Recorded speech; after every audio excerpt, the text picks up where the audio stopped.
சர்வசக்திக்கு வணக்கம். ஆரோக்கிய ஜோதிடம் அரியலூர் திருஞான சம்பந்த ஜோதிடர். இந்த எண்கணிதம் தமிழ் ஜோதிடம் என்று பெயர் இதுவரை இல்லை, ஆனால் இதுக்கு மேற்பட்டு கண்டிப்பாக வரும். இதை நான் யூடியூப் மூலமாகவும் ஃபேஸ்புக் மூலமாகவும் இன்ஸ்டாகிராம் மூலமாகவும் போட்டு வருகின்றேன். இந்த தமிழ் ஜோதிடத்தை பற்றி சொல்லிக் கொண்டு வருகின்றேன். வார்த்தை அடிப்படை ஜாதக பலன், அதாவது தொடர்ச்சி என்றால் என்ன? தொடர்ச்சிக்கு 5 எழுத்து. அந்த 5 எழுத்துக்குரிய எண்கள் 9, 5, 9, 9, 4 இதெல்லாம் கூட்டாக 36. அதனுடைய விதி என்பது 9. அப்போ தொடர்ச்சி என்பது மலைகளுக்குத்தான் அது அந்த வார்த்தைகள் பொருந்தும். மேற்கு தொடர்ச்சி மலை, கிழக்கு தொடர்ச்சி மலை என்று சொல்லப்படுகிறது. அது ஒவ்வொரு மாவட்டங்கள் தொடர்ந்து அது அந்த மலைகள் இருக்கும். அதாவது மேற்கு தொடர்ச்சி மலை, கிழக்கு தொடர்ச்சி மலை என்று பெயர். அந்த தொடர்ச்சி என்றால் அதான் மலைகளையே குறிக்கிறது. தொடர்ச்சியான நதிகளையும் குறிப்பிடலாம். ஆனால் தொடர்ச்சி என்பது மலைகளுக்கு தான் சொல்லப்பட்டு வருகிறது. ஆனால் தொடர்ச்சிக்கு 5 எழுத்து. அந்த 5 எழுத்துக்குரிய எண்கள் 9, 5, 9, 9, 4 எல்லாம் கூட்டாக 36. 9 கிரகத்தால் கழிச்சிட்டாக்க மீதி 9. அப்போ தொடர்ச்சிக்கு 9ஆம் இடத்து பலன். 9ஆம் இடத்து பலன் குருவோட வீடு தான்.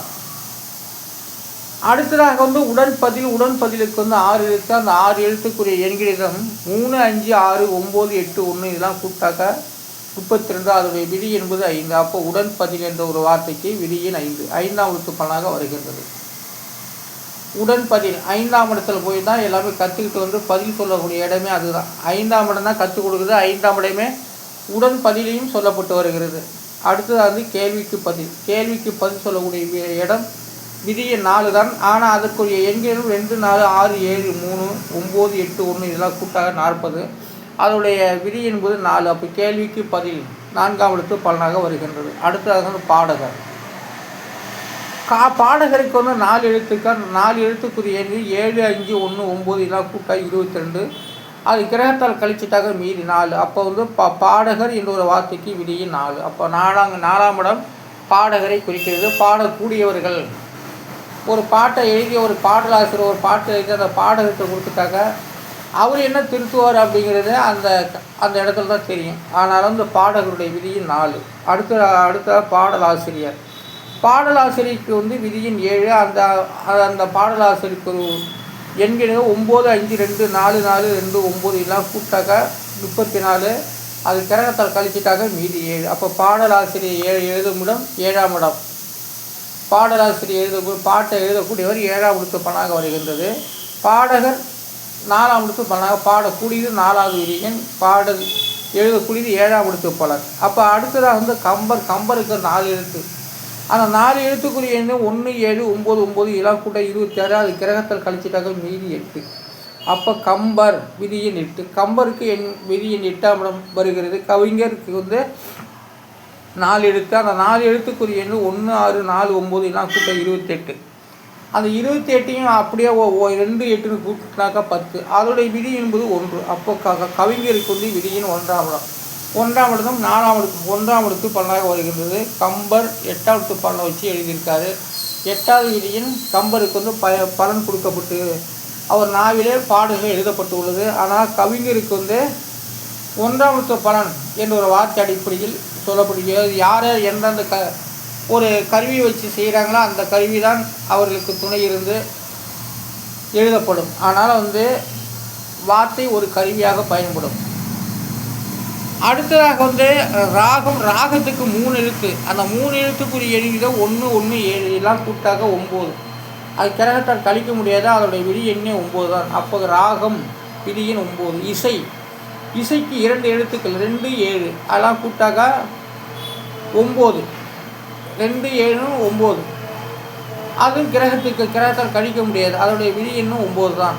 ஆனால் ராகத்துடைய விதியின் 9, இசையுடைய விதியின் 2. ரெண்டுமே ஒன்று தான்.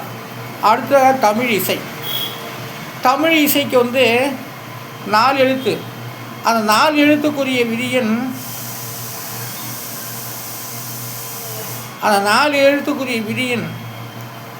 5. அதற்குரிய எண்கள் 7, 2, 7, 7 இதெல்லாம் கூட்டா 23.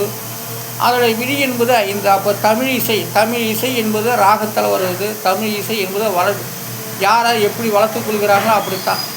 ஆனால் தமிழ் இசையுடைய விதியின் 5. 5ஆம் இடம் தான் தமிழ் இசை. பாடக்கூடியது, சொல்லக்கூடியது, நினைக்கக்கூடியது. இப்படி பாடு அப்படின்னா உங்களுடைய தொண்டையில் போய் நாவில் போய் மனசால் அது வந்து ஏற்று பாடக்கூடிய அதான் தமிழ் இசை. தமிழ் இசைன்னு ஒரு இசை இருக்குது இல்லையா, அதான் தமிழ் இசை. இசையமைப்பாளர் என்ற ஒரு வார்த்தைக்கு விதியின் 9. இசையமைப்பாளருக்கு வந்து என்கிறது 2 7 2 5 6 7 7 9 இதெல்லாம் கூட்டா 45. அதோடைய விதி என்பது 9. அப்போ வந்து இசையமைப்பாளர்னால் எல்லாத்தையும் வச்சுக்கிட்டு எல்லா எந்தெந்த கருவியாலை எப்படி செய்யணுமோ அந்தந்த இடத்துக்கு தகுந்த மாதிரி பயன்படுத்தி செய்வதை இசையமைப்பாளர். இசையமைப்பாளருடைய விதியின் 9. அடுத்தது கச்சேரிக்கு 4 எழுத்து. அந்த 4 எழுத்துக்குரிய எண்ணிக்கை 1 9 4 4 இதெல்லாம் கூட்டாக 18. அதோடைய விதியின் 9. அப்போ கச்சேரின்னா இசையமைப்பாளர் 2 1 தான். அதை அமைச்சு கொடுத்துறது. இது அமைச்சு கொடுத்துட இவங்க பாடுறது. அது ஒரு தொடர்ச்சியாக வரக்கூடியது. தொடர்ச்சியாக வருவதற்கு அந்த கச்சேரிகள்லாம் செய்யக்கூடியது. அதனால் வந்து கச்சேரிக்கு வந்து விதியின் 9. இசையமைப்பாளருக்கு வந்து விதியின் 9. முதல்வர் என்ற ஒரு வார்த்தைக்கு 4 எழுத்து. அந்த 4 எழுத்துக்குரிய எண்ணிடம் 3 7 1 5 9 இதெல்லாம் கூட்டாக 25. அதோடைய விதி என்பது 7. இப்போ முதல்வருக்கு வந்து விதியின் 7. முதல்வர் வந்து 7ஆம் இடத்துப்பனாக வருகின்றது. ஏன்னா அவர் எல்லா கிரகங்களையும் பார்க்கக்கூடிய 7ஆம் இடம் தானே. 7ஆம் வீட்டு ஒரு கிரகம் வீட்டுக்கு 7ஆம் பார்வை. அதுபோல் எல்லாருடைய எம்பிகளுக்கும் எம்எல்ஏகளுக்கும் தொண்டர்களுக்கும் நாட்டுக்கும் ஊருக்கும் தேசத்துக்கும் அந்த 2 7ஆம் இடம் தான் பார்த்து அவர்களுக்கு அந்த மக்களுடைய குறைகளை தீர்க்கப்பட்டு வருகிறது. ஆனால் முதல்வருக்கு வந்து விதியின் 7. ஒரு கிரகம் 7ஆம் வரையாக பார்க்கும். அதுபோல் வந்து ஒரு முதல்வர்களுக்கு வந்து ஒரு தொண்டனையோ எம்எல்ஏவோ மந்திரியோ அமைச்சரையோ நாட்டையோ மந்திரியோ எல்லாத்தையும் பார்க்குறது 7ஆம் இடம் தான். அதனால தான் முதல்வர் விதியின் 7. அடுத்ததாக வந்து முதலுக்கு வந்து 3 எழுத்துக்கள். அந்த 3 எழுத்துக்குரிய எண்ணிடம் 3 7 1 இதெல்லாம் கூட்டாக 11. அதோடைய விதி என்பது 2. அப்போ முதல் என்ற ஒரு வார்த்தைக்கு விதியின் 2. அடுத்ததாக வந்து கணிப்பாளருக்கு வந்து 6 எழுத்து. அந்த 6 எழுத்துக்குரிய எண்ணிடம் 1 7 6 7 7 இதெல்லாம் கூட்டாக 9. அதோடைய கூட்டினாக 37. அதோடைய விதிங்கிறது 10. அதோடைய விதி எண்ணே 1 தான். கணிப்பாளருடைய விதியின் 1. கணிப்பவருடைய விதி எண்ணும் 1 தான். கணிப்பர் என்று ஒரு வார்த்தையாக தான் வருகிறது. ஆனால் அது எழுத்து தான் கூட, இது எழுத்து கம்மி. அப்போது கணிப்பவருக்கு வந்து 6 எழுத்து. அதுக்கும் 6 எழுத்து தான். அது வந்து நீளமாக ஒரு லாலா பெரிய லாவாக இருக்குது. அதனால் கணிப்பவருக்கு வந்து விதியின் 1. ஆனால் 1 7 6 9 5 9 இதெல்லாம் கூட்டாக 37. அதோடைய விதி என்பது 1. அப்போ கணிப்பாளர் 2 1 தான். அப்போ விதியின் 1. கணிப்பாளருக்கும் விதியின் 1 தான். கணிப்பவருக்கும் விதியின் 1 தான். கண்டு என்று சொல்லக்கூடிய வார்த்தைக்கு 3 எழுத்துக்கள். அந்த 3 எழுத்துக்குரிய எண்ணும் 1 3 7 இதெல்லாம் கூட்டாக 11. அதோடைய விதி என்பது 2. அப்போ கண்டு, நான் கண்டு, நீ கண்டு அப்படிங்கிற சொல்லும் இல்லையா. நீங்கள் கண்டீங்க, நான் கண்டீங்க, கண்டு. அதாவது கண்டு என்ற வார்த்தையிலிருந்து நிறைய அர்த்தங்கள் இருக்குது. அவர் எதை கண்டார் அப்படிங்கிறதான் அந்த இடத்துக்கு தந்தவாறாக சொல்ல முடியும். அதனால் கண்டு என்ற வார்த்தைக்கு விதியின் 2ஆம் இடம். கண்ணு 3 எழுத்துக்கள். கண்ணுக்கு வந்து 3 எழுத்து. கண்ணுன்னு சொல்லலாம், கண்ணுன்னு சொல்லலாம். ஆனால் கண் கண்டுபிடிச்சி அப்படிமா திடீர்னு. ஆனால் கண்ணு என்ற ஒரு வார்த்தைக்கு 3 எழுத்து. அந்த 3 எழுத்துக்குரிய எழுது 1 3 8 எல்லாம் கூட்டாக 12. அதோடைய விதி என்பது 3. அப்போ கண்ணு என்ற ஒரு வார்த்தைக்கு விதியின் 3. கன்று அடுத்ததாக கன்றுக்கு 3 எழுத்து. கன்று 1 6 1 இதெல்லாம் கூட்டாக 8. 1 6 1 7 அதெல்லாம் கூட்டாக 8. 6 7 8. அப்போ கன்றுக்கு வந்து விதியின் 8. கன்றுக்கு வந்து விதியின் 8. கன்றுன்னா மாடு கன்று போட்டால் தான் கன்றுன்னு சொல்லுவாங்க. ஆடு குட்டி போட்டாக்க குட்டி போட்டுச்சு அப்படின்னு சொல்லுவாங்க. ஆனால் ஆடு கன்று வாழை கன்று, அது கன்று, இது கன்று.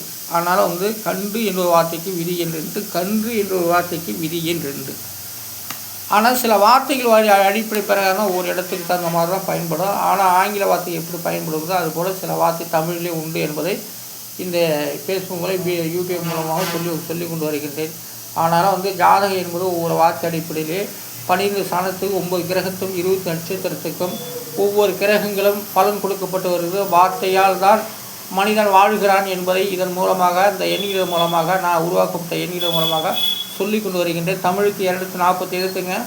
அந்த 240 எழுத்துக்கு நான் தனித்தனி எண்கள் கொடுக்கப்பட்டு அதில் வார்த்தை அடிப்படையை உறுதி செய்து இந்த வீடியோக்கள் மூலம், ஃபேஸ்புக் மூலமாக, இன்ஸ்டாகிராம் மூலமாக சொல்லிக் கொண்டு வருகின்றேன். எல்லோரும் ஆதரவு கொடுத்து சப்ஸ்கிரைப் பண்ணுங்கள், ஷேர் பண்ணுங்கள். எல்லாம் ஆதரவு கொடுத்து நிறையா பேர் பாருங்கள் என்பதை நான் உங்களிடம் சொல்லிக் கொண்டு வருகின்றேன் நித்தம். அதனால் டெய்லி தினமும் சொன்னால் தான் ஏதாவது செய்கிறீங்க, இல்லைன்னா செய்ய மாட்டேங்கிறீங்க. அதனால் எல்லா ஃபேஸ்புக்குக்காரவங்களாம் ரொம்ப நன்றி. என்னுடைய ஃபேஸ்புக்கும் என்னுடைய யூடியூப் சேனலும் நல்லா முறையில் நடக்கும்படி செய்ய வேண்டும் என்பதை பணியும்படி கேட்டுக்கொள்கிறேன். ஹாரோ ஜோதிடம், அரியலூர் திருஞான சம்பந்த ஜோதிடம். நன்றி, வணக்கம்.